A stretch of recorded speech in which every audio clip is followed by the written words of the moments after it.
bir adar erene. Eğer bu hemen dik bırakıp bir tane ucuyla nekleviyle eğer hayvacı hemen adar eren bu hemen dik bırakıp bir tane maldan da yok bir tane.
Geçme.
Gel sen tut.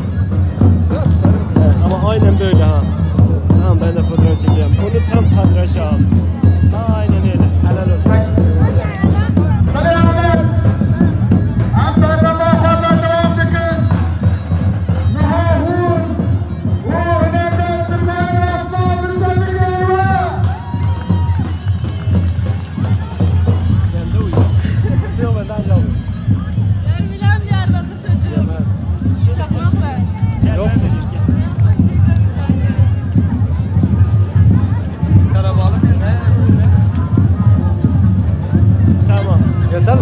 Şimdi mesajını söyle.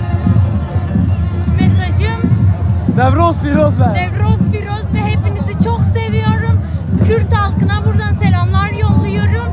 Hepinizi çok seviyorum. Lice'ye de selam söyle Lice'ye. Lice'ye de selam buradan Diyarbakır.